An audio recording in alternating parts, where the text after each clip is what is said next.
Assalamualaikum warahmatullahi wabarakatuh. Ketemu lagi di Dapur Medsos. Kali ini masih bareng saya Tika Darmawan. Nah, seperti biasa di Dapur Medsos kita menghadirkan para bintang tamu yang luar biasa, tentunya punya cerita yang menarik, inspiratif juga. Tapi hari ini kita kedatangan bintang tamu yang beda nih dari bintang tamu lainnya di Dapur Medsos ya. Kali ini kita kedatangan seorang ustadz milenial deh ya kita sebutnya. Boleh Tengku milenial juga boleh ya, apapun itu sebutannya. Langsung kita sambut. Halo, assalamualaikum Tengku. Waalaikumsalam warahmatullahi wabarakatuh. Nah, adem ya hari ini ya Dapur Medsos ya. Beda nih dari biasanya ya. Iya, Oke Tengku, apa kabarnya? alhamdulillah baik. Alhamdulillah. Alhamdulillah ya. Hari ini terima kasih sudah mau hadir di Dapur Medsos. Sama-sama. Kebetulan hari ini kita memang konsepnya agak beda ya. Jadi mau ngulik-ngulik nih tentang Tengku ya. Mungkin selama ini kalau teman-teman pernah tahu, pernah lihat juga, Tengku ini adalah seorang ya Tengku milenial seperti yang kita bilang, terus juga aktif di Instagram juga ya. Terus ngajar juga, tapi jangan usah Tika deh yang bongkar ya, langsung aja Tengkunya yang cerita nih. Jadi Tengku selama ini kegiatannya apa nih? Kalau ditanya kegiatan Hmm, sehari-hari saya itu eh, lebih masih belajar, oke. terus mengajar, Mhm. belajar, mengajar dan ngopi tentunya. Oh, ngopi tetap ya. Nah, Iya iya ini iya. ini ini juga jadi sesuatu yang pengen kita tanyain gitu. Hmm. Sebenarnya kalau jadi seorang Tengku gitu, Ustadz, itu masih nongkrong juga nggak sih? Nongkrong itu kan apa kegiatan yang dipakai oleh semua kalangan kan. Hmm, Jadi Tengku-tengku pun ada tempat nongkrongnya sendiri dan oke. waktu-waktu tersendiri begitu. Hmm, hmm. Mungkin yang agak berbeda dengan orang lain ya outfitnya mungkin. Oke, outfitnya Kalau yang kalau beda. tengku-tengku kan pakai kain sarung, kan Heeh. pakai peci. Hmm, Kalau tempatnya sama kalau kita di Aceh di kedai kopi gitu, di oke. warkop. Oke, jadi yang ngebedain Hmm, outfitnya aja outfitnya guys aja. ya, ternyata. Tapi nongkrong tetep ya. Iya, Tapi sebelum kita mau bahas keseharian Tengku juga nih. Tengku ini kan masih muda banget ya. Berapa umurnya Tengku kalau boleh tahu? saya kalau nggak salah Kalau nggak masih salah ya. 23. 23 tahun. Nah, di umur yang 23 tahun nih biasanya cowok-cowok kan lagi asik main Hmm. ya. Terus juga ya nongkrong-nongkrong yang biasanya hana faedah juga biasanya ya. Tapi kenapa sih Tengku memilih untuk serius atau juga fokus di profesi ini? Yang pertama kalau ditanya alasannya kenapa, Mhm. ini kita ceritain terus atau gimana? Boleh, Boleh. langsung. Silahkan. Yang pertama saya itu keluarga pesantren dari orang tua. Oke. Dalam artian saya memang sudah lahir di daerah di pesantren, Hmm. besar di pesantren bersama orang pesantren, Hmm. dan tentunya orientasi hidup saya itu tentang daerah, Hmm. tentang ilmu agama. Hmm. Itu prolognya. Hmm. Jadi bagaimana saya bisa di pesantren, fokus di pesantren? Ya, Hmm. memang saya di Lahirnya lahir udah di situ udah di ya, udah situ. di situ lahirnya. Ah, Oke. yang kedua, setelah lama belajar, mengaji, Hmm. sehingga saya pun sadar kalau memang saya ditakdirkan lewat jalan ini. Oke. Ah, karena harus kita akui bahwa kita itu semuanya ada struggle masing-masing. Hmm. Hmm.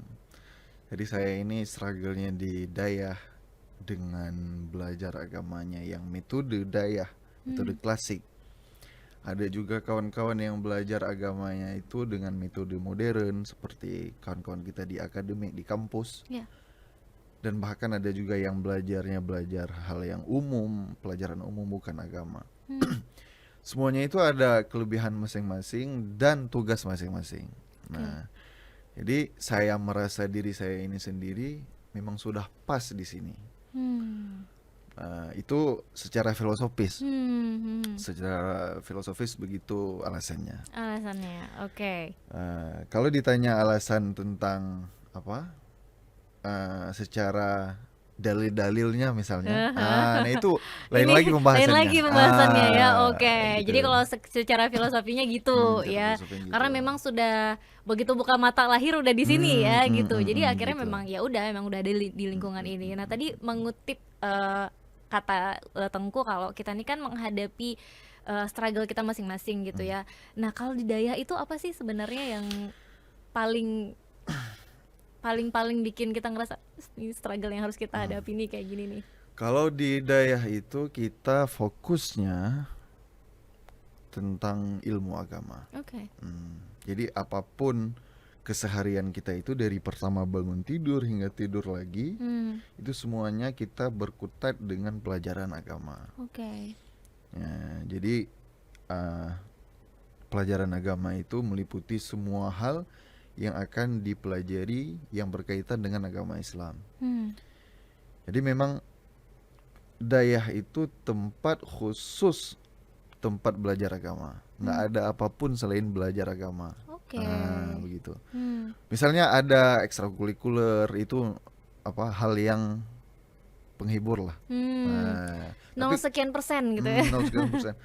Kalau fokusnya kita itu semuanya di pelajaran, di belajar, mengajar, belajar, mengajar, menghafal, mengulang, murajaah dan sebagainya. Nah, begitu. Karena saya sendiri kalau belajar ilmu agama itu sudah mendarah daging ya.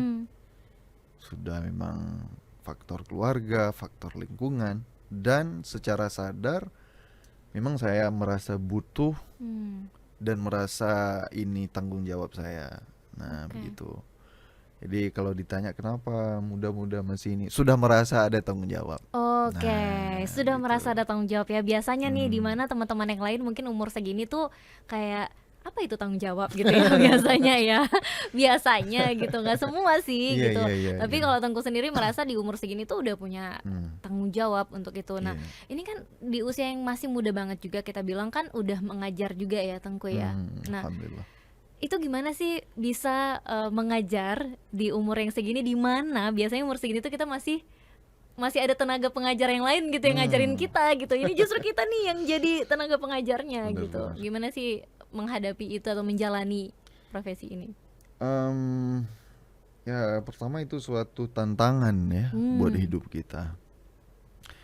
Yang mana hidup kita ini tidak terlepas dari belajar dan mengajar, belajar dan mengajar. Di satu sisi kita belajar, di satu sisi kita mengajarkan orang lain. Jadi saya sendiri kalau menganggap mengajar itu ya sebagai tempat saya belajar lagi. Oke. Nah, karena kalau di Dayah itu, kalau belajarnya 7 tahun itu belum cukup waktu menjadi seorang ahli. Beda kayak di tempat-tempat akademik ya. Misalnya kalau di kampus itu 4 tahun belajar udah jadi sarjana teknik. Benar. 4 tahun belajar di UIN misalnya sudah jadi SHI, sarjana hukum Islam. Tapi kalau di Dayah ini sampai kita belajar wajibnya, maksudnya yang ada absennya itu sampai kelas 7. Oke. Sampai kelas 7 itu belum dianggap ahli. Masih tahap belajar. Nah, kalau seperti Dayah di tempat saya menuntut ilmu itu kelas 7, tingkat 8, tingkat 9 itu baru ngajar. Nah, jadi tingkat 9 itu kita diberikan tanggung jawab untuk mengajarkan adik-adik, mengajarkan santri-santri yang di bawah kita. Di situ saya belajar bahwa yang 7 tahun kita belajar ini, yang 7 tahun kita belajar terus ini, itu sangat berbeda apa yang kita tangkap dengan saat kita mengajar. Nah, karena kalau ibarat kata guru saya itu, kalau ngajar itu kayak kita menaruh air ke dalam gelas. Jadi dari teko kita taruh air ke dalam gelas. Kalau kita belajar itu seperti gelas. Nah, kita menerima saja, tahu-tahu mendang. Jadi kalau mengajar itu kita harus dengan fokus. Hmm. Karena kalau kita salah, itu efeknya ke 30 orang. Iya, benar, Benar kan? benar. Misalnya kalau mengajar, itu ada santrinya 30 orang di dalam Iya. kelas. Itu kalau kita salah, Iya. sesatnya 30 orang. Iya bener. Gara-gara satu gurunya yang Eh, salah eh. ya. Tapi Oke. kalau kita santri, kita tidur ya, kita yang apa? Rugi sendirinya rugi sendiri. gitu. Hmm. Tapi ternyata kan selama ini kita ngirain kalau kita belajar pun Iya. menjadi santri kan kita harus fokus Iya, ya. harus fokus. Ternyata guru juga lebih harus Nah, fokus harus lagi lebih ya. fokus lagi. Nah, Oke, jadi itulah ya yang menjalani ini ternyata nggak segampang yang Iya. dipikirkan juga gitu. Saat menjadi santri malah oke nanti mungkin bisa kali ya gitu ya waktu untuk ngajar gitu. Ternyata ini yang dihadapi gitu saat ini. Nah, ini kita ngomongin sekarang tentang fenomena anak muda zaman sekarang deh ya. Anak muda zaman sekarang itu kan apa lalainya anak muda zaman sekarang ini apa sih? Biasa Tengku games ya. Games mungkin salah satunya. Salah satunya.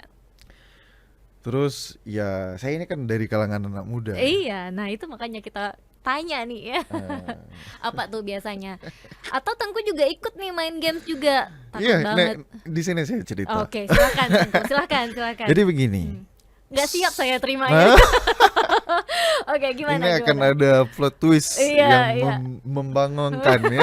Membanggakan. Oke. Jadi kalau saya lihat ini apa yang mungkin bisa kita katakan sebagai parasit Hmm, di kalangan milenial ini. hmm, Yang pertama kita kawan-kawan yang masih di usia muda itu tentunya sangat mudah tergoda. hmm. Mudah tergoda dengan hal-hal yang praktis. Oke. Mudah tergoda dengan kesenangan yang kasat mata, Hmm, yang hanya kesenangannya di mata dan di jari. iya. Hmm. Itu memang Ya. yang paling Iya, contohnya game. Iya. Itu kesenangannya adalah memuaskan mata dan jari. hmm, Alih-alih dikatakan adrenalin, ya kan? Selanjutnya itu karena tergoda dengan hal-hal yang remeh-temeh ini, hmm, kita melupakan tanggung jawab yang akan kita pikul di fase kita ini. ya. Karena di kehidupan manusia itu kan ada fase-fasenya. Hmm, Remaja itu, fase remaja kita ada tugas masing-masing, tanggung jawab masing-masing yang harus diselesaikan di masa remaja. oke. Di masa kecil kita itu ada juga struggle ataupun usaha-usaha, tanggung jawab kita yang kita lakukan dan harus kita selesaikan di masa kecil. Hmm, Di masa kecil contohnya adalah bermain misalnya. iya. Bermain itu waktu bermain itu berada di fase masa kecil dan harus dihabiskan di situ. Oke. Hmm. Jadi be tampona balah dendam adik. Itu dia. Ah. Itu dia. Kalau nggak habis nggak Iya. selesai di masa kecil itu ya. Iya. Oke. Itu ada penyakitnya itu di apa? Pernah di riset itu entah apa namanya. Pokoknya tentang seseorang yang mengambil pembalasan dendamnya tentang permainan yang belum habis dimainkan di masa kecil. Nah, Oke. itu efeknya kenapa? Karena di masa kecilnya kurang bermain. Iya. Kemudian di masa remaja itu kita belajar tentang dasar-dasar. Hmm. Semua dasar di pelajaran-pelajaran di masa remaja ini harus kita habiskan. Nah, di masa remaja ini apapun itu, dasar agama, dasar pelajaran umum, dasar matematik, dasar bahasa Indonesia, semuanya Hmm. itu harus kita habiskan dasar-dasarnya di masa remaja. Kemudian baru masuk ke fase selanjutnya, fase setelah remaja. Saya tidak mengatakan itu dewasa. Atau tua ya. Enggak, no. Karena setelah remaja itu ada fase sebelum matang. Fase Oke. matang itu kan fase dewasa. Hmm. Apa tuh namanya? Fase anak muda, ya. Oke. Fase sebaya saya lah. Oke. Nah, Oke. Fase ini adalah fase di mana fase umur 20-an. Ya. Fase kita pertama sekali mengenal dunia. Hmm. Fase pertama sekali kita mengetahui harganya duit misalnya, ya kan? Di umur 20-an kita baru sadar duit itu penting. Ternyata ya. Di umur 20-an di sini kita sadar bahwa misalnya kebutuhan primer, nah itu benar-benar penting. Di umur 20-an ini kita sadar bahwa kita perlu usaha. Di umur 20-an ini kita sadar bahwa kita bukan siapa-siapa, kita akan butuh kepada Allah. Di sini permulaannya. Oke. Nah, itu kapan itu didapatkan? Setelah dasar-dasar di remaja ini Terpenuhi. lengkap, terpenuhi. Karena di fase anak muda ini nanti kita akan mendalami lagi di bawah dan apa yang berada di dalam dasar-dasar yang kita pelajari di masa remaja. Nah, di situ akan kita luaskan, di situ akan kita uraikan kembali, di situ akan kita belajar untuk menerapkannya. Nah, jadi ini yang mungkin tidak disadari dan tidak dipeduli oleh sebagian banyak kawan-kawan kita yang anak muda di luar sana. Tidak paham fase-fase ya. Nah, kalau saya ingat ibu saya itu, umi saya itu pernah berkata waktu pas lihat saya ini agak-agak malas kan, agak-agak malas, agak-agak beram-beram menana. Apa kata umi saya? Kamu ini di umur sekarang jangan anggap kamu akan lari daripada belajar, kata umi. Gimana maksudnya? Ke ujung dunia pun kamu pergi, kalau di umur kamu sekarang itu disuruh belajar dulu. Misalnya kamu mau kerja, mau jadi teknisi, mau jadi belajar di kerja di perusahaan ataupun dimanapun, itu pertama sekali yang dianjurkan adalah belajar. Kemanapun kamu lari di umur sekarang ini, fasenya belajar. Jangan pikirkan apapun dulu. Selesaikan fase belajar ini. Nah, fase belajar inilah yang dilupakan oleh anak-anak muda ini. Nah, begitu. Dipergunakan untuk bermain. Bermain itu yang kebablasan ya. Bukan berarti bermain itu nggak boleh, nggak. Di setiap fase ini kita ada bermain. Dewasa juga ada permainannya, bahkan tua juga ada permainannya. Karena apa permainan itu? Saya artikan permainan itu sebagai hiburan. Karena hiburan itu suatu yang dianjurkan juga, menghibur hati. Menghibur hati itu sesuatu yang dianjurkan juga di dalam agama.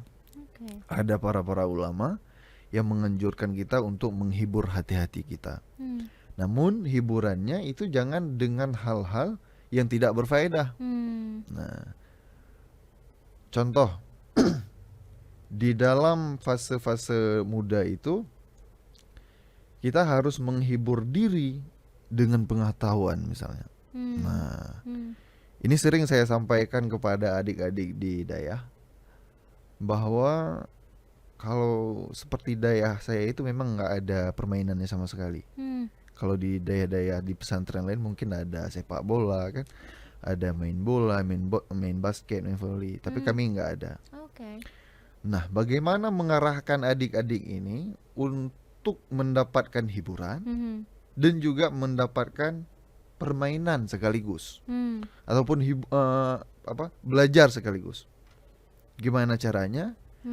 Nah, ya dengan membuat mereka itu berhasrat, edik terhadap pengetahuan. Nah, kenapa kita sekarang ini suka main PUBG, suka main Mobile Legends, suka main permainan di game-game itu? Kenapa? Karena kita edik. Kita itu candu. Nah, apapun yang kita candukan itu menjadi hiburan. Jadi arahkan candumu itu untuk belajar. Belajar itu akan menjadi hiburan begitu. Oke, jadi gitu Nah, ya ternyata konsepnya ya. sebenarnya begitu. Konsepnya. Oke. Nah, jadi ternyata kenapa anak-anak Daya nih kalau kita lihat kayaknya pada mau ngafal, pada mau belajar, ternyata mungkin mereka Mm. cari candunya yang kayak Iya, gitu. begitu. Oke. Nah, berarti saat ini juga kan Tengku ini selain ya ngajar di Daya, Mm-mm. seperti yang kita bilang di awal tadi kan juga aktif di Instagram. Mm-mm. Itu sebagian dari itu termasuk dakwah juga ya, berarti ya. Sekarang dakwah kan bisa pakai apa aja ya medianya ya. Iya, iya, iya, Oke, iya. termasuk dakwah berarti ya Hmm. di Instagram. Em, Kalau saya katakan dakwah nanti Berat berat banget ya kayaknya ya. dikatakan pembenaran itu sebenarnya Oke. cuma eksis. Oh, padahal pengen eksis gitu. Enggak. Em, Terus Ya kita ngapain di Instagram itu jadi begini, ngapain? sesuatu yang kita lakukan itu Hmm, tentunya harus ada alasan yang membenarkan. oke. Bukan alasan membenarkan, alasan yang benar. Oke. Alasan yang benar, Bukan bukan pembenaran. pembenaran. Oke. Nah, kalau misalnya di sosmed itu, jika kita membuka akun dan Hmm. menganggapnya itu sebagai suatu hal yang melalaikan, Hmm. nah misalnya begitu, nah di alasan melalaikan ini harus kalah dengan alasan yang benar. Oke, oke, Nah, oke. jadi paksakan itu untuk mengalahkan alasan yang salah ini. Melalaikan ini. Melalaikan itu kan alasan yang salah. Hmm. Alasan yang benar itu misalnya dakwah. Hmm. Nah, paksakan diri kita ini untuk menjadikan akun ini sebagai akun dakwah misalnya. Oke. Walaupun tidak sebesar akun-akun dakwah yang lainnya. Oke. Saya sendiri akun Oke. saya itu ya nggak dakwah Nggak dodo banget banget, gitu ya. nggak, Oke, nggak. oke. Tapi kan Nah, tadi dapat bocoran nih. iya. Kalau Tangku tuh biasa main Instagramnya atau sering live Instagram itu kan tengah-tengah malam ya Tangku ya. Kenapa sih gitu? Kenapa sih milih di jam-jam 1 pagi gitu? Aduh, ini ada yang spill nih ya, Iya, ada yang iya. Ini bener nggak nih? Akurat nggak nih nah. informasinya nih? Saya itu live sebagai gimana ya? Karena nggak bisa tidur ya. Nggak bisa tidur. Oke, Saya itu live di saat nggak ada lagi kawan ngomong. oke, Saya itu live di saat ngapain lagi nih ya? oke. Dan udah bosan belajar misalnya. Hmm. Ngapain live lah. Nah, Oke, begitu. oke, oke. Jadi kebetulan itu di tengah-tengah malam. Oke, jadi memang di jam-jam 1 pagi gitu ya. Iya, di jam 1, di jam Oke. 12 begitu. 12. Oke. Nah, itu live itu masih rame tuh jam segitu, Tengku. Alhamdulillah pengunjungnya. Oke. Oke. Ternyata Tengku nggak sendiri ya. Di jam Enggak. segitu rame juga yang belum Iya, tidur rame juga ternyata. yang belum tidur. Oke. Jadi entah ngapain orang. Dan mereka gabung ya. Iya, Mereka gabung. gabung. Oke. Nah, ini Aduh. kan menarik juga nih, dimana kalau kita sering dengar kok Ustadz main medsos sih, kok Tengku main media sosial sih gitu. Bukannya kayak yang tadi kita bilang ya, walaupun alasan melalaikannya ini harus kalah dari alasan yang benar gitu. Tapi kadang-kadang banyak masyarakat atau juga orang-orang yang nggak mau ngelihat itu gitu, lebih ke pokoknya nggak boleh aja gitu Iya, kan. iya, Nah, iya. gimana sih selama ini Tengku pernah nggak sih mendapat apa ya, bisa dibilang Stigma negatif. iya seperti itu. Dapat secara langsung itu nggak pernah ya. Nggak pernah, oke. Secara langsung nggak pernah. Tapi kalau tidak langsung sering. Kalau tidak langsung juga belum pernah ada yang menyampaikan sama saya. Oke. Mungkin ada, Mhm. ya cukup sama dia. Saya harap siapapun yang dengar itu ya sampai di situ aja. Oke. Jangan sampai saya ini Oh bermusuhan iya, kan. oke, oke. Jadi sangkaan saya buruk nanti ke orang itu, biarlah di situ. Begini, kalau masalah sosmed itu, tunggu-tunggu kok main sosmed bulan-bulan kan? Kenapa? Bla bla itu pertama harus digarisbawahi, Tengku itu manusia. Masih injak tanah juga. Masih, ya. masih. Masih injak tanah juga. Ah, Bernafas juga. jadi manusia itu in asabtu laisa ya'ni bi anni malak. Jadi jika manusia itu, jika aku benar, itu bukan berarti aku ini malaikat. Oke. No. Baik cum-cum gekilo. Jangan anggap suci Iya, iya, lah, iya, bukan, salah itu. Kita melihat seorang manusia yang kita kagumi, dia benar di mata kita, kita mengkultuskannya, nah itu salah. Mengkultuskan, mentakdis. Jadi mentakdis itu memberikan kapasitas yang lebih kepada seorang manusia, itu dilarang dalam agama. Bahkan Rasulullah SAW saja waktu di beberapa syahadahnya itu kan asyhadu an la ilaha illallah, ku bersaksi bahwa tiada Tuhan selain Allah, wa asyhadu anna Muhammadan abduhu wa rasuluh, dan aku bersaksi bahwa sesungguhnya Muhammad itu abduhu, hamba Allah, dan rasulnya. Jadi kenapa harus ada kata-kata hamba di situ? Agar jangan sampai ada tragedi pengkultusan yang sebagaimana pernah terjadi kepada Nabi Isa alaihi salam. Nabi Isa alaihi salam itu selalu benar tampaknya di hadapan hamba-hambanya. Bahkan beliau itu makan minum saja itu masih jarang tampaknya. Jarang dia khalayak ramai. Dan beliau tidak nikah. Jadi pengikut-pengikut ini sampai-sampai mengkultuskan beliau sebagai anak Tuhan. Wala'iyadzubillah. Nah itu kenapa? Karena ya anggapan mereka itu bahwa siapapun yang benar itu bukan lagi manusia. Nah begitu. Kita kan diajarkan sama Rasulullah berarti ini abduhu. Muhammad itu saja yang begitu akhlaknya, yang tidak pernah salah sekalipun di dalam hidupnya, ia tetap hamba Allah, tetap manusia. Ana basyarum mislukum. Saya ini manusia seperti kalian. Nah itu Nabi Muhammad. Dan kalau benar bukan berarti saya ini malaikat. Wa in akhta'tu, jika saya salah, la ya'ni bi anni syaitan. Nah bukan berarti saya ini syaitan. Ya jadi jangan Jadi langsung itu manusia. dijudge ya. Manusia itu akhta'a wa asab. Manusia itu pernah melakukan salah, pernah melakukan benar. Cuman begini ya, saya maklumi juga kenapa pandangan stigma terhadap Tengku itu memang ekspektasinya tinggi. Itu kenapa? Karena memang Tengku ini menjadi role model. Menjadi panutan di dalam masyarakat, khususnya di Aceh. Nah, ya kan kita sadar di Aceh ini apapun kita bermasalah tetap dengan Tengku. Mau apapun itu masalahnya ya. Kita ke Tengku aja. Kita tanya sama Tengku aja ya. Biasanya kayak gitu ya. Mengkawin ya Pak Tengku. Lahiana dia Pak Tengku. Iya benar.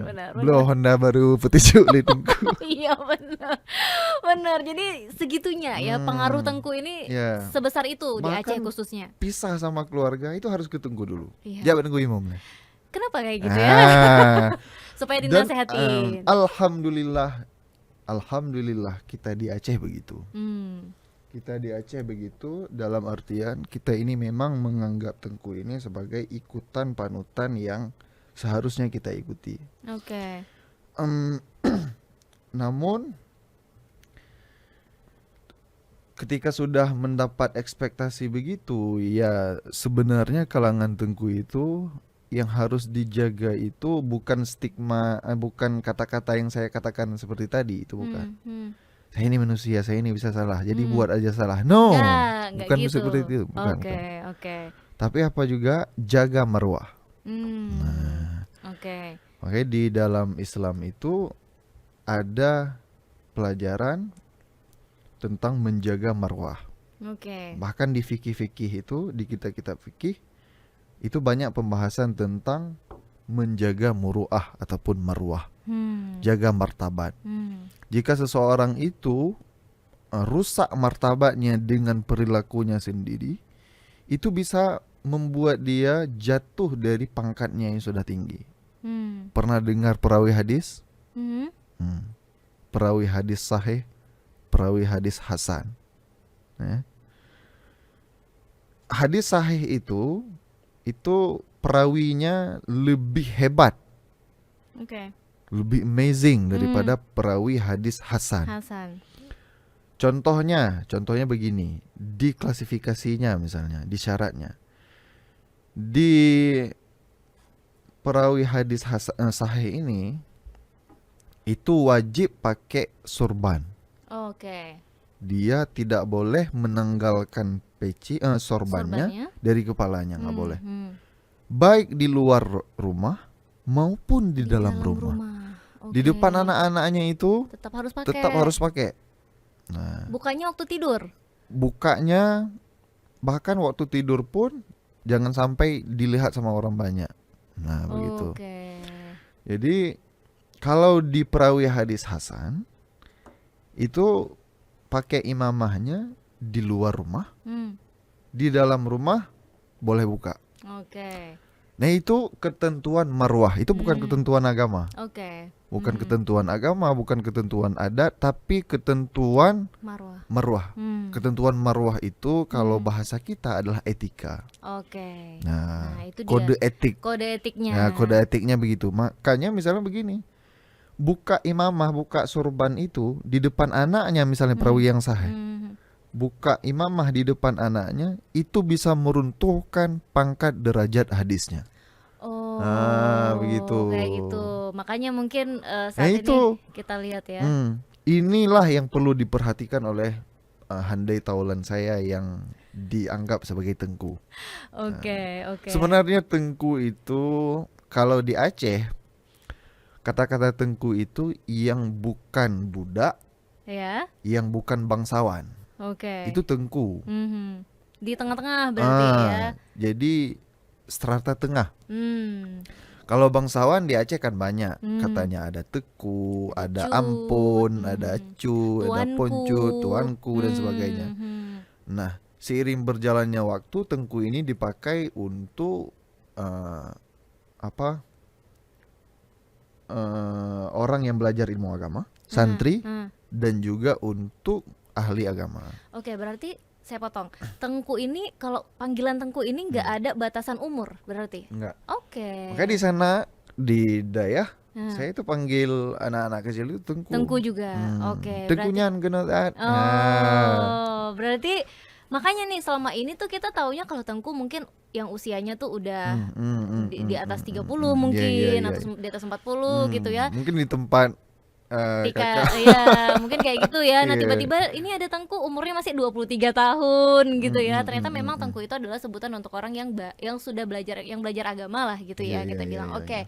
Nah, ini menariknya tadi kan kalau tengku ini kan jadi role model, kita bahas tadi ya. Mau masalah apapun di sini tuh kita perginya pasti ke tengku. Tengku sendiri pernah nggak didatangin dengan orang yang mungkin minta nasihat pernikahan? Gimana nih, apakah tengkunya juga sudah menikah gitu tuh? Kita tanya dulu ya, tengkunya udah nikah belum? Tiba-tiba dimintain nasihat nih tentang pernikahan. Gimana tengku?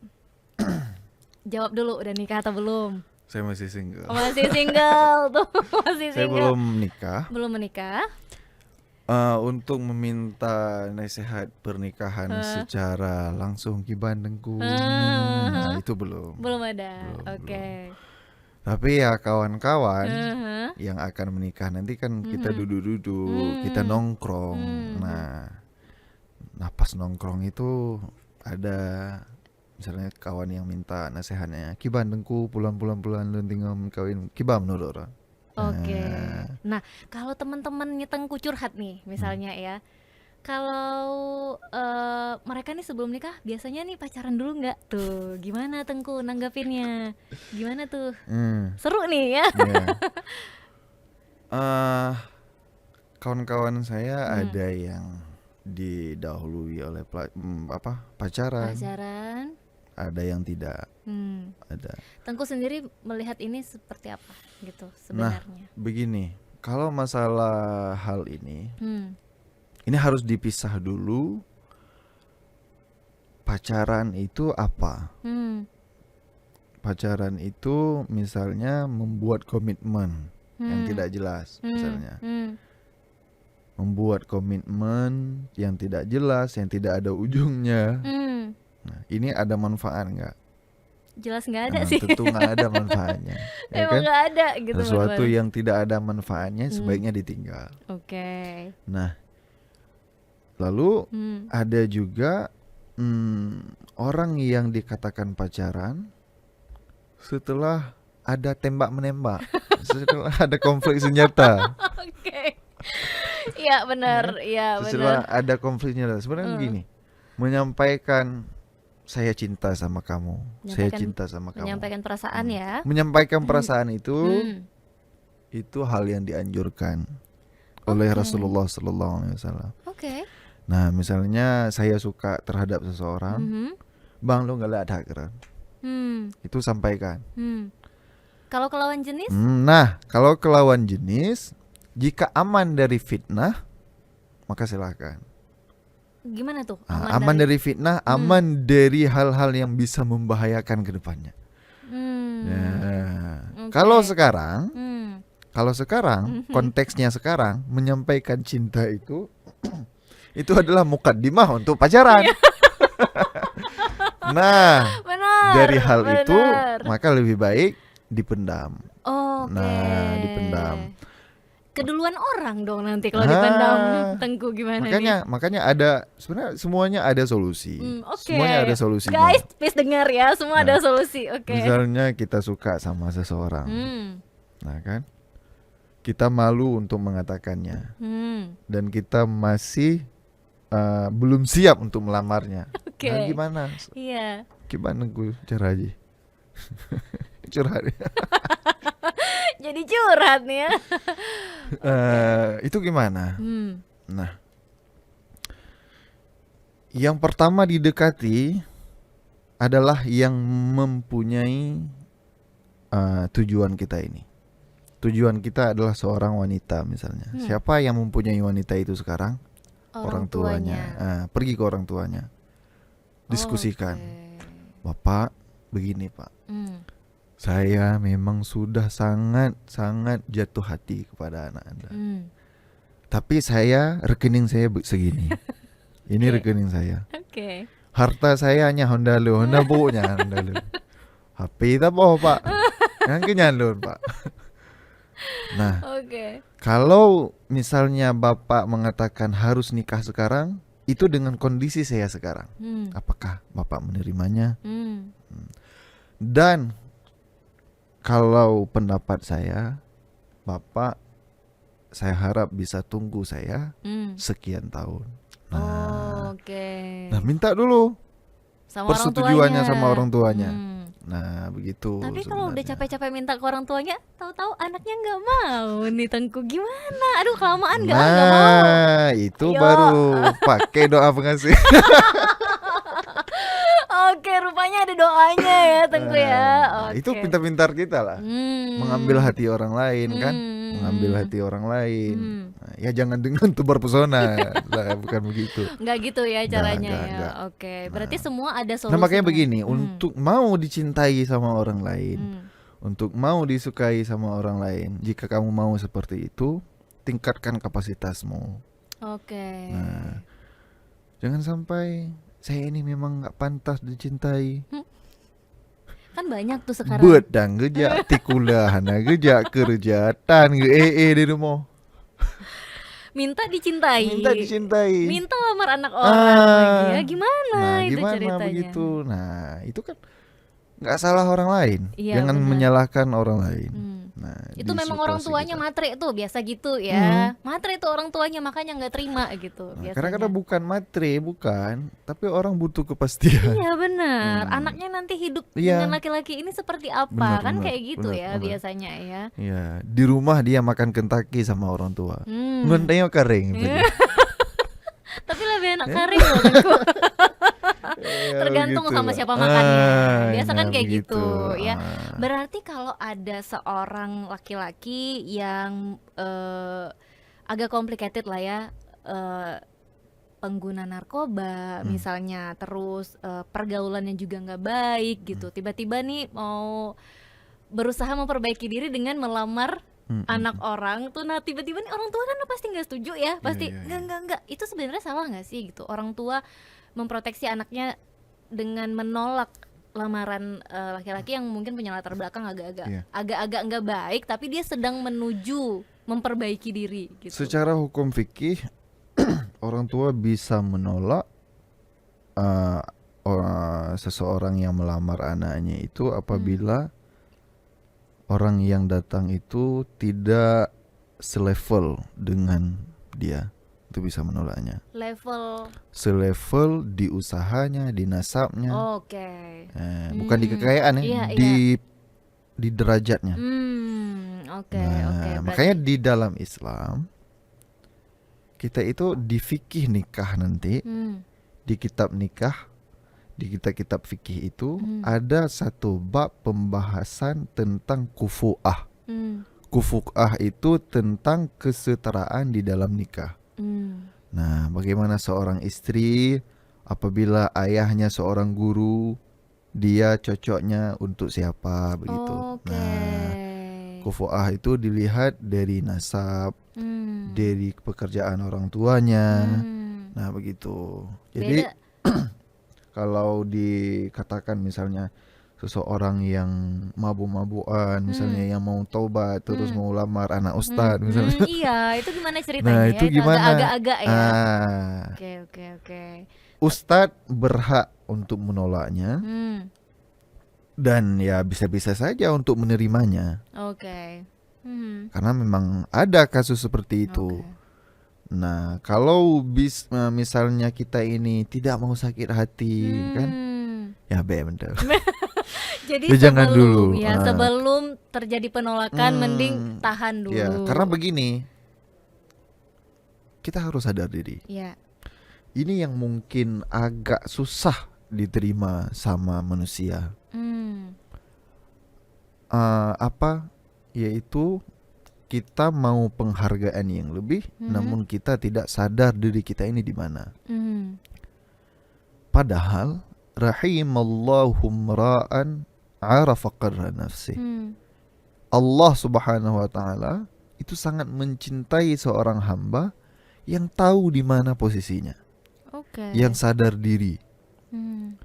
Allah itu sangat suka kepada orang yang sadar diri. Sangat suka.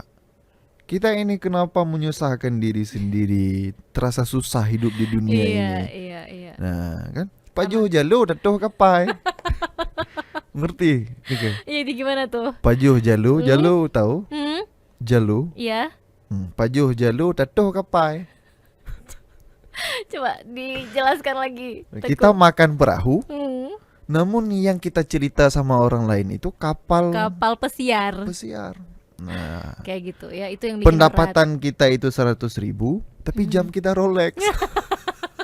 jauh banget ya. Nah, ini kan yang menyusahkan kita. Iya, benar. Yang menyusahkan kita itu adalah gengsi. Ikut tren. Validasi juga, karena butuh validasi. Butuh validasi, butuh pengakuan sama orang lain. Kan? Ini yang tidak disukai oleh Allah.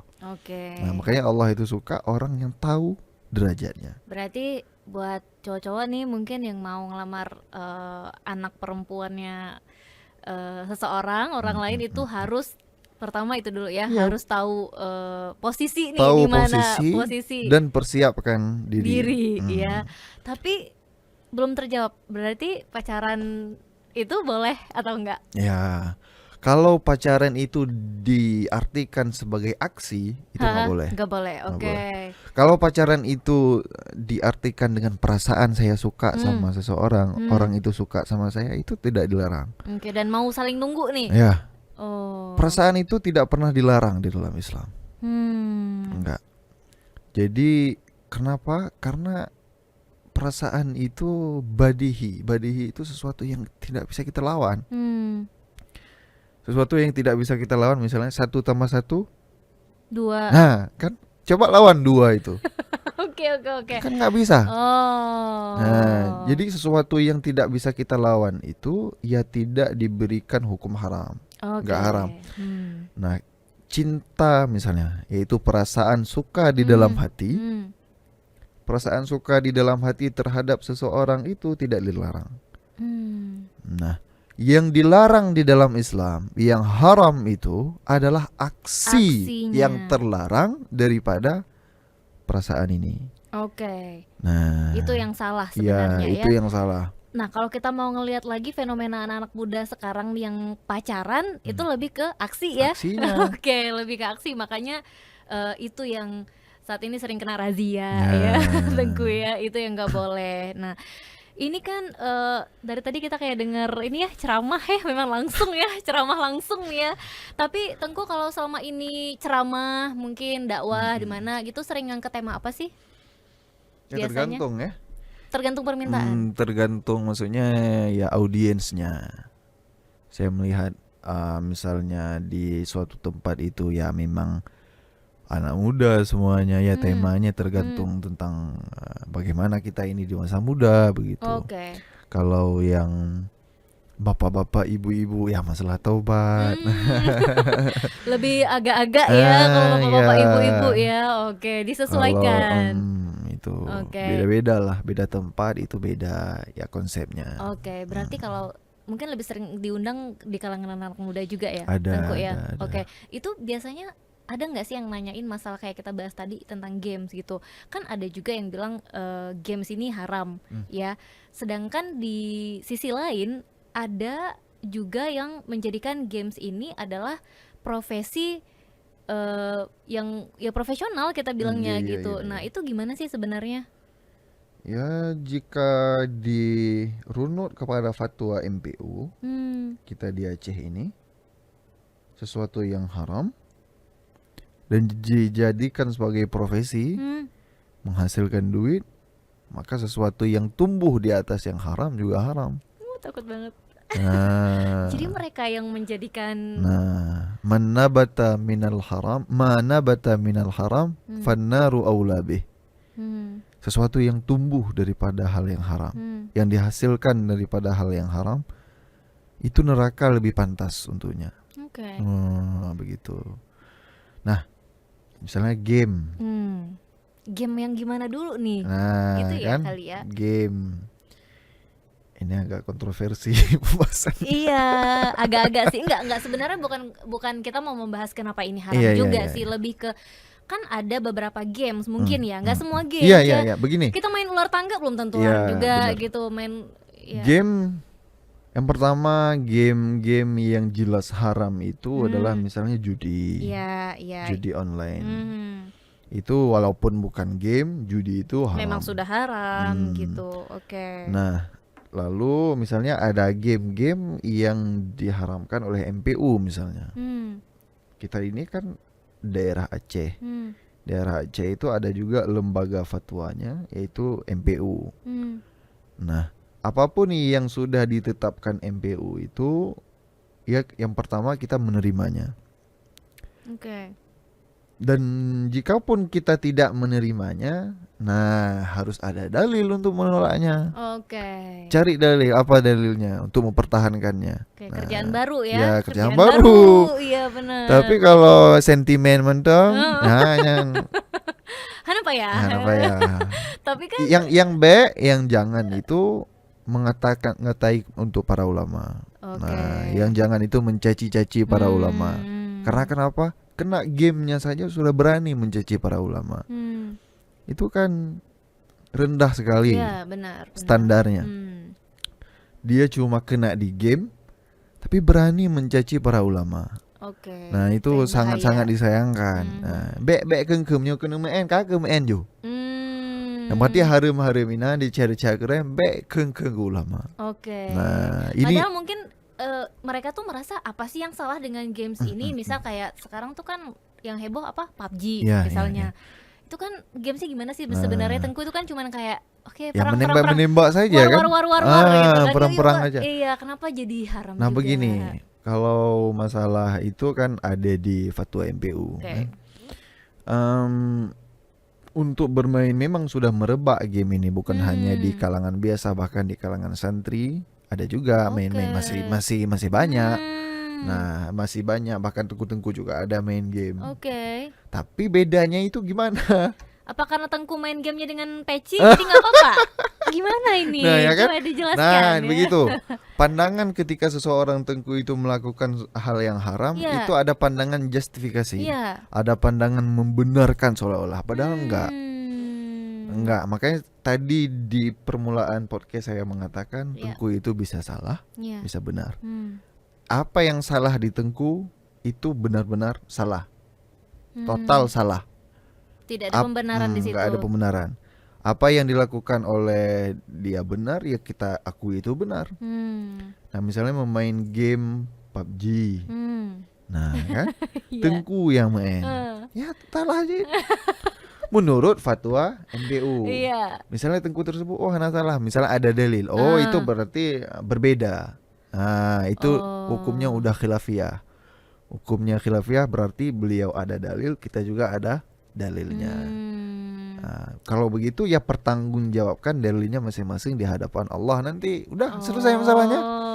Kayak Nah gitu. bedanya, Baik karu. bedanya OHT untuk ada sebagian oknum-oknum santri itu main game, itu bedanya mereka itu main saja namun tidak ada justifikasi. Itu yang saya lihat. Nah, misalnya saya ketemu sama kawan-kawan ataupun sama santri, "Hei, pakai mendamaannya mereka harum." Alah, gimana bagaimana aku kedamaian? Manya harumnya denku. Nah, ngerti maksud saya? Iya. Jadi nggak ada pembenaran, nggak ada apa, sampai-sampai membenarkan diri sendiri mencari alasan untuk ini sesuatu, nggak ada. Jadi yang mereka haram tetap haram, diakui haram, berarti dia melakukan hal yang haram. Iya. Ya konsekuensinya dia berdosa, istighfar. Oke. Berarti main dulu terus istighfar. Enggak begitu Nggak juga. Gitu, nggak boleh ya, nggak gitu ya. Tetap nggak boleh mengakui boleh. hal yang tidak boleh. Intinya Intinya begini, mereka itu melakukan itu, mengakui itu tidak boleh, dan tidak mengakui bahwa itu boleh. Nah, jangan sampai hal yang sudah dikatakan haram itu kita katakan halal. Itu bisa demi pembenaran diri juga ya. Itu konsekuensinya bisa, kalau parah sekali bisa ke murtad. Nah, jauh makanya banget tuh bahaya. Oke. Nah, ini tadi berarti posisi-posisi Tengku di berbagai tempat nih kita udah bahas ya. Di kalangan anak muda, terus nongkrong juga, nggak ada yang salah dengan itu, asal tidak melalaikan. Game juga seperti itu. Kita udah bahas pacaran juga. Nah, kita mau bahas tentang sebenarnya Tengku-tengku ini, para Tengku ya kita bilangnya, punya peran aktif nggak sih di lingkungan anak-anak muda yang terlibat narkoba, dalam artian ikut memberantas narkoba di kalangan anak-anak muda? Kalau masalah itu ada beberapa lingkungan, ada beberapa komunitas bahkan yang ada para Tengkunya di situ. Nah, di misalnya yang lingkungan yang khusus di rehabilitasi, itu memang ada tempat sebagian rehab itu yang ada di Undang Tengku ya, untuk hal-hal yang seperti itu. Bahkan juga ada kawan saya yang kerja di rehab itu, dan dia pernah mengaji juga. Nah, sampai banyak lah orang-orang yang sembuh di lewat tangan dia. Nah, ada juga begitu. Dan ada juga tergantung strategi. Ada yang kawan-kawan saya itu Tengku-tengku bahkan, namun kawan nongkrongnya itu ada yang pecandu narkoba, penyintas juga. Ada. Tapi didekati dengan baik-baik, ditarik sampai dia meninggalkan itu. Ada juga begitu. Nah, pendekatannya yang berbeda-beda. Itu tergantung kita cara mendakwahinya. Nah, begitu. Berarti sebenarnya mereka-mereka ini jangan juga dikucilkan, dijauhi gitu ya. Justru kita ngira ini ya, yang kayak tika awam nih, pasti nih kalau Tengku, ustadz-ustadz itu kan lingkungannya sesama mereka gitu, sesama ustadz juga. Tengku pasti nggak main nih sama teman-teman yang mungkin pecandu, mungkin pernah atau baru sembuh dari narkoba gitu. Nah, kita kan ngirainnya kayak gitu, ternyata enggak ya, main juga ya sama mereka ya. Jadi memang Tengku itu ada komunitas-komunitas tersendiri kan. Sebenarnya bukan cuma Tengku ya kan. Ya kaum-kaum elit pun begitu. Kami Tengku ini kalau melihat bapak-bapak pakai baju PNS ya malu juga lah nongkrong sama orang tuh. Kok malu sih? Nah, bapak-bapak itu melihat kita kan, alah anak panah dengku hanya ada doruko. Udah dengku doruko. Nah, Oh, nah tuh nah kok boleh begitu. tuh. Kenapa, kenapa, kenapa? Nah, Nah, kenapa banyak begitu. banget kita mau Nah, bahas nih. Ya, terus oke. kenapa di hal yang ini Hmm. tengku-tengku bagaimana itu jangan ditinggalkan. Kalau pendapat saya, ada tengku yang harus meninggalkan tempat seperti itu, ada tengku yang harus mendekati orang tuh. Oke. Nah, di antara para tengku-tengku ini ada tugas lagi masing-masing. Ada tugas tengku yang memang dia pandai cara bermasyarakatnya, dia pintar dalam sosial, dia pintar dalam berteman, dia pintar dalam menjaga diri khususnya dan menjaga orang lain, dia pintar menghipnotis, bukan menghipnotis, mensugesti orang lain mengatakan itu haram, itu ini dengan caranya. Nah, orang-orang seperti ini itu sangat dianjurkan untuk bergabung di dalam masyarakat. Nah, ada seperti itu, banyak. Nah, dan ada orang, ada tengku yang memang tengku ini dengan wibawanya yang tinggi, dengan kehebatannya yang luas, dengan namanya yang sudah masyhur, dengan marwahnya, martabatnya yang sudah tinggi di masyarakat, yaitu tidak boleh bergabung dengan orang-orang yang bisa meruntuhkan kewibawaannya. Nah, nggak boleh. Oke, yang kayak gitu. Nah, ya. makanya ada peranan masing-masing. Ada peranan masing-masing. Contohnya, ada peranan seperti Gus Miftah. Nah, kan? Gus Miftah Iya, kenal kan? iya. Nah, ada Nggak peranan. kenal Tengku tahu ya, Ah, karena iya, dia iya, kita iya. nggak kenalan. Iya, Kayak iya. Gus Miftah. Ada Gus Miftah, ada juga ada Gus Miftah, ada juga Habib Rizik misalnya. Iya. Ada Gus Miftah, ada juga siapa lagi, Buya Yahya. Nah, Buya Yahya itu nggak boleh masuk ke diskotik. Nah, ya nggak boleh. Itu bisa meruntuhkan wibawa beliau. Tapi Gus Miftah kalau masuk diskotik runtuh nggak wibawanya? Kan enggak. Nah, ada tempat masing-masing, ada tugas masing-masing, ada orang yang menjalankannya masing-masing. Oke. Nah, Kayak jadi gitu. kita melihat diri kita ini kemana cocoknya. Ya, kalau cocoknya itu bisa langsung berhadapan dengan target-target dakwah, ya dengan langsung. Ya kalau misalnya nggak bisa langsung, nah lewat-lewat balai-balai pengajian, lewat majelis taklim, lewat seperti itu aja. Oke. Nah, begitu. Berarti beda-beda memang Beda-beda, porsinya porsinya gitu ya. beda-beda. Tapi hukumnya gimana sih Tengku itu kayak Gus Miftah tuh misalnya. Beliau juga langsung tuh ke klub misalnya ya, langsung tujuannya tuh teman-teman yang ada di situ, terus juga apa sih kayak beliau juga dakwah pernah ke gereja juga ya kalau nggak salah gitu. Itu sebenarnya kita boleh nggak sih Iya. untuk masuk ke sana gitu? Nah, itu berbeda pendapat para ulama. Ada yang mengatakan boleh, ada yang mengatakan tidak boleh. Oke.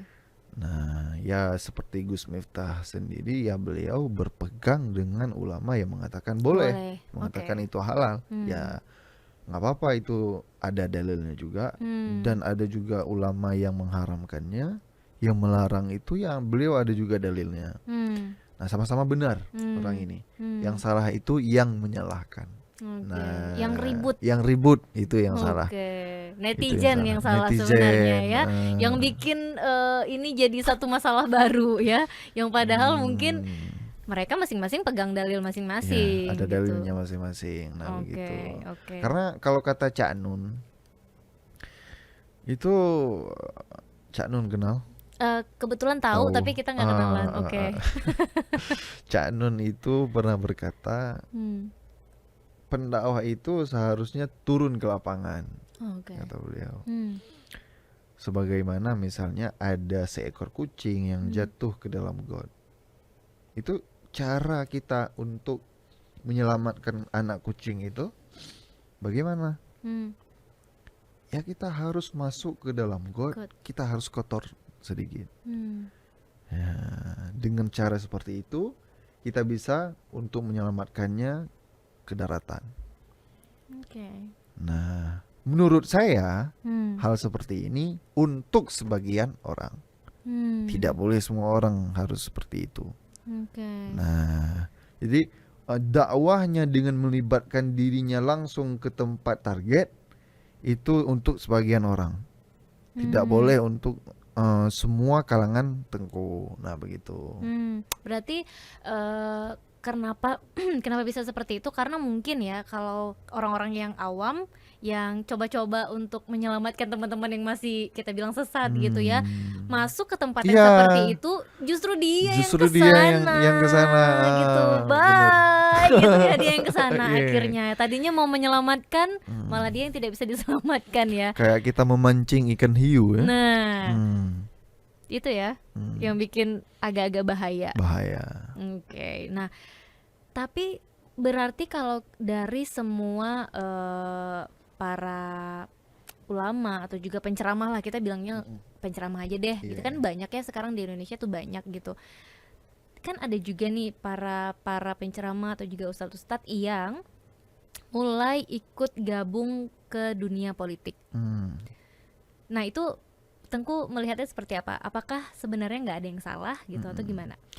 Yang pertama itu kalau dilakukan oleh para ulama itu sama sebenarnya dilakukan oleh orang lain. Dalam artian itu pilihannya masing-masing. Hmm. Jika ulama A masuk ke politik, masuk ke partai ini, masuk ke partai B, masuk ke partai C misalnya, itu semuanya pilihan. Hmm. Ya kalau pilihan itu yang pertama boleh hukumnya. Oke. Ya boleh. Dan juga para ulama ini kan ada istilahnya ijtihad. Ijtihad itu kemampuan untuk menggali hukum. Ya walaupun tidak sampai ke taraf seperti Imam Syafi'i, ya kan? Walaupun tidak sampai kepada taraf seperti Imam Syafi'i, namun dalam hal politik ini beliau pintarlah dalam menggali hukum, menggali kesimpulan bagaimana yang baiknya untuk umat. Jika dianggap beliau itu baik untuk umat masuk ke dalam politik, ya silakan. Oke. Nah, namun jika tidak ada kepentingan, tidak ada kemaslahatan untuk umat banyak, hanya untuk keluarganya sendiri, untuk dirinya sendiri, untuk namanya sendiri, itu ditahan dulu. Oke. Nah, yang kita tahu kan memang kalau dunia politik ini kan kayaknya rahasia umum ya, Tengku. Sampai berat banget nih bahas politik ya. Jadi kan biasanya dunia politik itu kan agak-agak kotor ya, kejam juga. Yang tadinya mungkin kita bisa berada di jalan yang benar, tiba-tiba karena kepentingan politik ya, jadinya harus beralih ke jalan yang melenceng gitu. Kalau udah di sini biasanya para penceramah ini atau ahli agama yang kita bilang ikut masuk ke dunia politik ini, bolehkah dijudge oleh orang lain gitu atau gimana sih? Atau kita tetap sebenarnya nggak boleh, tetap ya udah diam aja walaupun itu yang dilakukan salah gitu. Kalau tanya tanggapan saya, yang pertama saya itu dalam hal ini karena ini para ulama, saya harus berhusnudzon. Oke. Sebenarnya apapun yang dilakukan oleh seorang muslim itu, tanggapan pertama sekali harus pakai kacamata husnudzon. Oke. Apalagi para ulama, jadi pakai kacamata yang lebih tebal lagi husnudzonnya. Karena para ulama ini damul ulama masmumun. Jadi darah para ulama itu beracun. Maksudnya, jika kita memberanikan diri untuk mencaci, jika kita memberanikan diri untuk menyerang, jika kita memberanikan diri untuk menghinanya, nah itu akan berkonsekuensi yang buruk dalam hidup kita. Oke. Karena para ulama itu dapat pandangan yang berbeda dari Allah. Jadi mereka itu dianggap sebagai khalifah di dalam muka bumi ini, sebagai pengganti Nabi Oke. bukan pengganti ya, sebagai pewaris Nabi. Pewaris, bukan Nah, pengganti. nah, Oke. pewaris Nabi. Hmm. Kita memberanikan diri ke orang-orang itu, ya pasti konsekuensinya itu buruk. Buruk. Oke. Nah, dalam hal ini, dalam hal politik kayak tadi itu, ya Hmm. jawabannya sama seperti Hmm. filosofi membantu kucing selamat dari God. Oke. Jadi ya Nah, jadi memang. begini, mereka para ulama yang dengan namanya sudah Hmm, hebat, hmm, hmm. dengan kewibawaannya yang sudah tinggi, namanya sudah masyhur, bahkan mereka ada yang sangat kaya. Hmm, hmm. Para ulama itu banyak juga yang kaya, namun masuk ke dalam politik. Iya. Coba lihat, Ngapain gitu ya? Ngapain? Iya. karena Iya. uang, duit banyak orang tuh bahkan dengan Iya. orang-orang kaya. Iya. Ada sebagian ulama yang begitu. Iya. Iya. Kemudian namanya sudah masyhur. Hmm. Kemudian wewenang, apalagi Iya. wewenang para ulama itu di kalangan kita Aceh ini kan terkenal. Hmm. Sangat berwenang, bahkan di atas para bupati kalau di Iya. Aceh ini. Iya. Iya. Yang cum jaro ulamanya bupati Hmm. kita di Aceh. Hmm. Untuk apa lagi? Iya. Ngapain lagi? Iya benar. Ketika ini semua sudah ternafi, Hmm. alasan-alasan yang buruk sudah ternafi, tinggallah alasan yang baik apa untuk menyelamatkan umat. Umat. Harus kita akui ada yang seperti ini. Nah, Oke. kita yang melihatnya, kita orang-orang awam yang melihat ulama yang mau terjun ke dalam politik, sama seperti kita melihat seseorang yang terjun ke dalam got menyelamatkan anak kucing. Oke. Mhm. Dia rela bajunya kotor. Mm-mm. Ulama itu rela namanya kotor, Hmm. namanya buruk, Hmm. rela beliau kewibawaannya agak sedikit tergores. Hmm. Untuk apa? Untuk menyelamatkan kita, menyelamatkan Aceh, menyelamatkan Indonesia, menyelamatkan negara kita ini. Oke. Nah, Itu dia kenapa kita harus berbaik sangka. berbaik sangka, Ketika harus itu- berapresiasi, Ketika mengapresiasi. itu ulama Hmm. ya. Bagaimana dengan dukun yang sedang viral?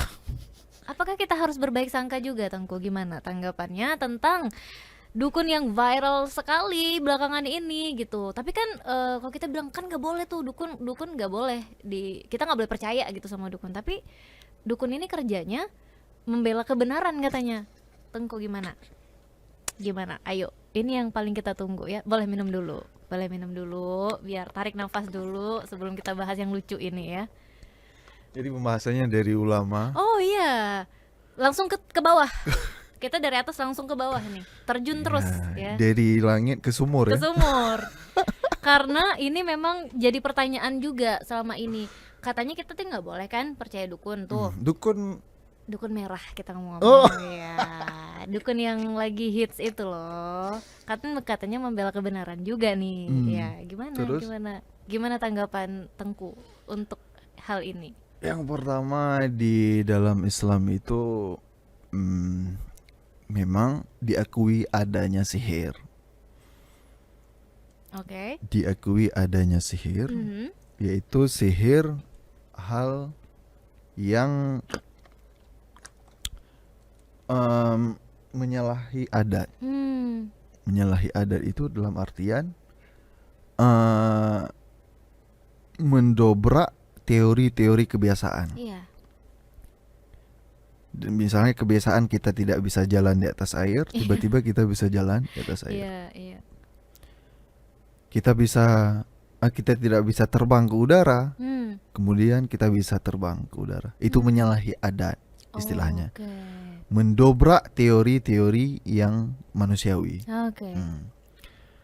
Itu memang ada hal-hal seperti ini. Namun klasifikasinya menurut di mana tempat peletakannya. Dari siapa keluarnya perbuatan menyalahi adat ini. Misalnya yang pertama, keluar dari seorang nabi.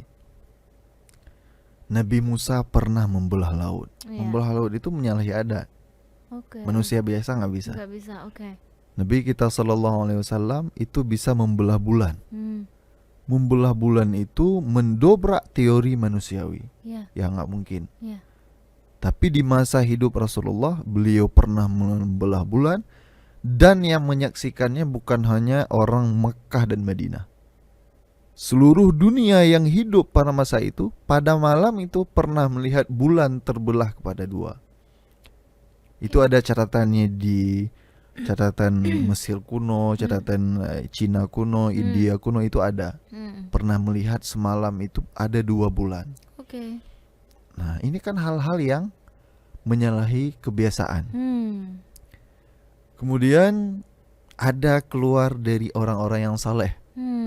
Ada para ulama, misalnya kita mendengar pernah berjalan di atas air, bahkan pernah sampai ke tanah suci dengan sangat cepat. Bahkan ada hal-hal yang aneh lainnya. Nah, ada juga yang hadir, yang terbit dari orang fasik.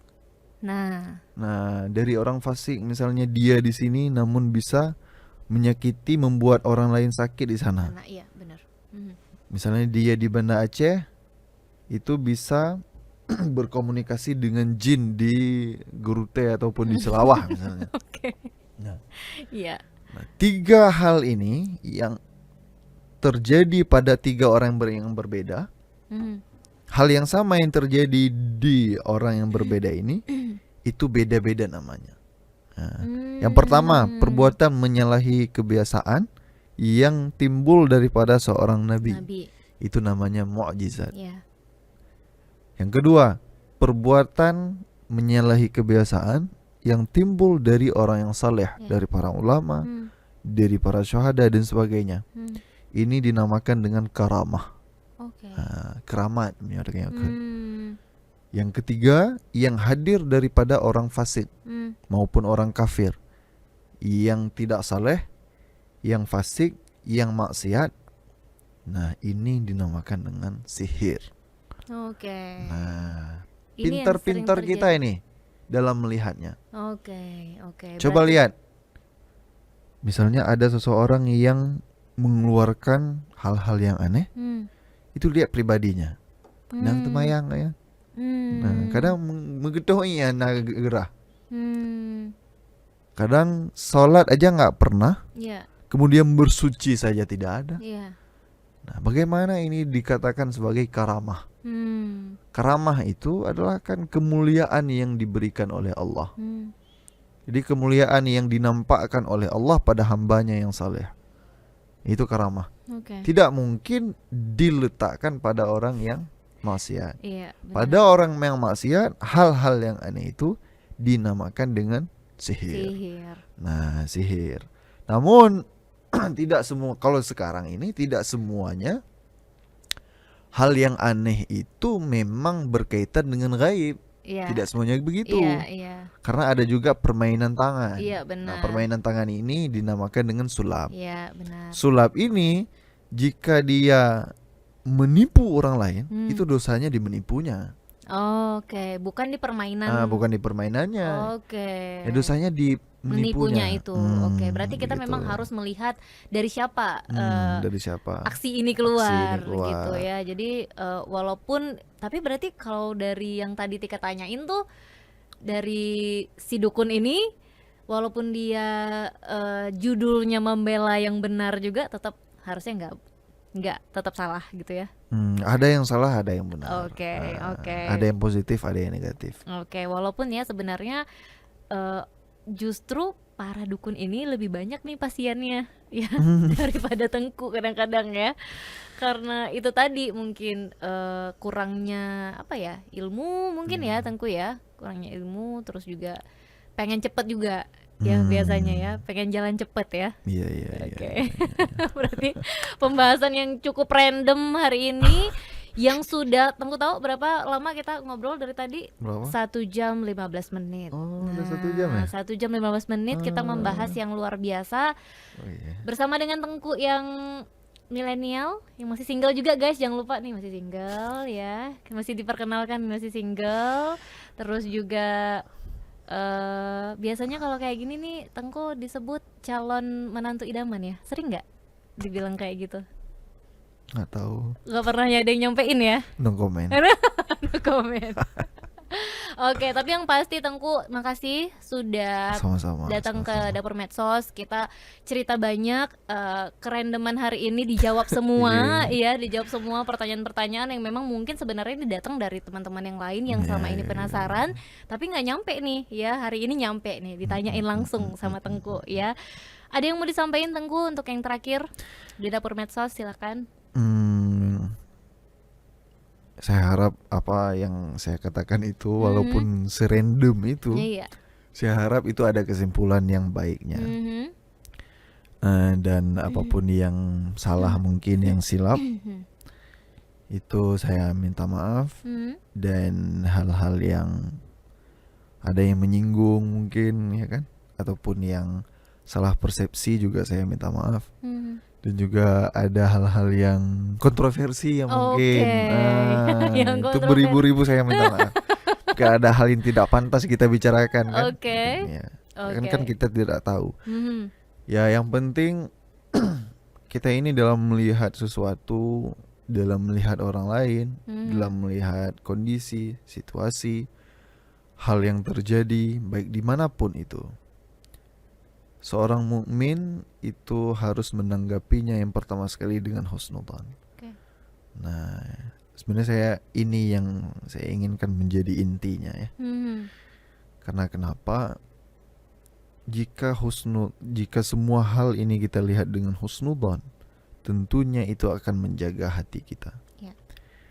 Menjaga hati kita, menjaga agar tidak berburuk sangka, menjaga agar tidak dengki, menjaga agar tidak iri hati, menjaga daripada hal-hal yang kotor lainnya, penyakit hati yang 10 itu. Oke. Jika penyakit hati yang 10 ini sudah terjaga, maka tidak akan lagi lahir kemaksiatan-kemaksiatan yang nyata sekarang kita lihat ini.